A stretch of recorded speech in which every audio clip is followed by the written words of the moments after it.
Yeah, the beautiful thing is that we got people that they say like, this is my story. You're telling our story. This is a story that we see every day, but you're just telling our stories. And yeah, it's just great because this is what you want. You want to tell a story where somebody can just resonate with it. You know what I mean? Yeah. We kunnen niet aan Pirates of the Caribbean denken zonder de klanken van Hans Zimmer te horen. Zelfs de mensen die Super Mario nooit hebben gespeeld, kennen het bekende deuntje.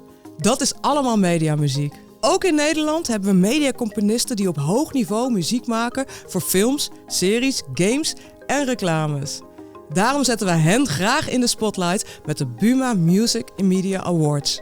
Zoals componist Federico Solazzo. Hij is genomineerd voor zijn werk voor It's Nice in Here in de categorie Beste Originele Compositie in Korte Film.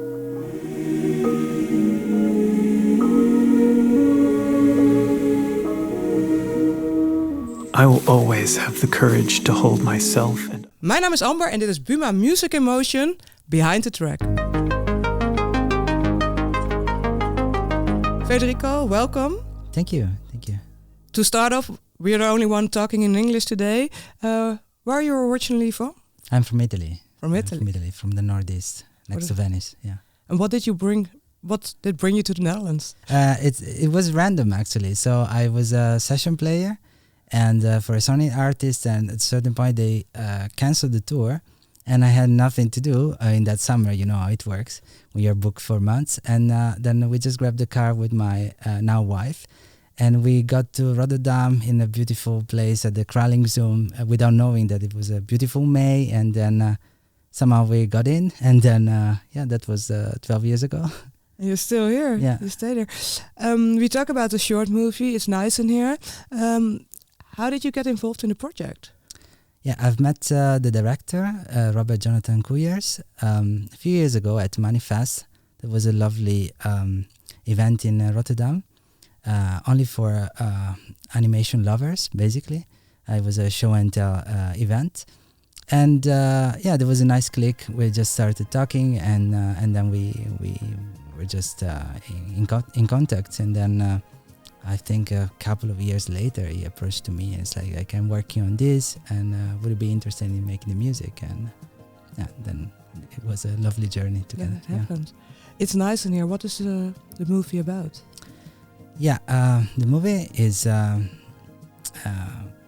it's about something that is it's a very present issue, and that it's racism basically, and Jonathan is dealing with it in a lovely way, but I also like that he doesn't want to put any judgment during the movie. So it's just about different point of views and through memories. It's a short movie about racism. How does he deal with that subject? What do we see in the movie? Yeah, basically we've seen a shooting of a black boy by a police, and this is something that it's recurring and it's happening. It's such a tragedy, and we see it through the interrogation of a friend of a boy and then the policeman, and we just see the different point of views of these three characters. So the boy, the police guy, and the friend of the boy, the girl, friend of the boy. And it's just letting the audience try to reconstruct the story, because that's also the thing about memories. They are not facts. You're recreating facts through to the emotion that you have in you, So from a memory, you just remember the emotion, not the fact itself. And then you recreate the fact. So it was very, very interesting, and yeah. That's quite a lot of ingredients in one movie, and it's a short film. Yeah. So you have like the main characters, their memories, and then also the overall topic of racism. How did you? Where did you start with the music? How did you reflect it in your work? Yeah, as you say, it's quite complex, and this is why he's treating it in a fragmented way. So, and I love the idea of this memories and that is lossy. It's kind of blurry, and I've started from there with the music. So I was looking for ingredients that are also lossy and blurry. So I went to something that you like every time that you're playing back is not playing back the same, and this is tape. So every time that you're playing back the same part is degrading itself. And if you record over and over, it will just play differently every time. And so I've recorded on tape, both analog, like a very old Tascam, cassette tape. Did you bring that with you from Italy? Did you bring it with you from Italy? No, it was coming from eBay actually. Okay, so it's like, yeah.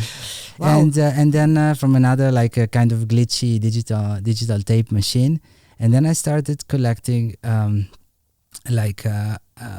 creating sounds and letting them through the tape and reversing, changing speed and stuff. Oh, it's okay.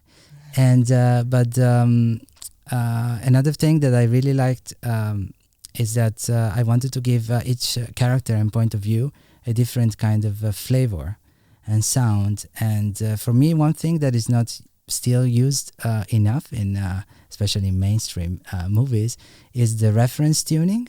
So basically it's you can tune a guitar 440, you have like a A 440, that's the standard. Yeah. But what if you just tune it slightly higher in pitch? Yeah. Then it creates a series like of all the harmonics. It's blooming in a different way. So you are just generating like something that the ears are not used to listen to. Like all the stuff that we hear all day long is in 440. That's the reference standard. And as soon as you just change it, the ears, they are picking up something just that they cannot tell why it is different, because it's not that much different. But still, for me, it was a different color. So when we see like the girl perspective, we have this brighter sound, and that is lighter, is like more dreamy. And tapes also help to get like some kind of a glitchiness and nice grains on the top end air. And at a certain point, we just change point of view. We drop to 440, and you don't really hear a drop. You just feel something different. This is what I wanted to create with the audience. It's a beautiful way of taking people along the story. Yeah. Did you come up with that especially for this story? Yeah. Wow, that's and beautiful. I like the Jonathan liked it also. And what we also use is that we mix it in surround. So of course in the back speakers, you sometimes have the same things that is going in the front, but it's processed through, like, it could like repeat itself, like loop or random or with glitches. And so you feel like not a seasick, but just to be in a cloud, It's like, okay, it's like, because it's inside the memory.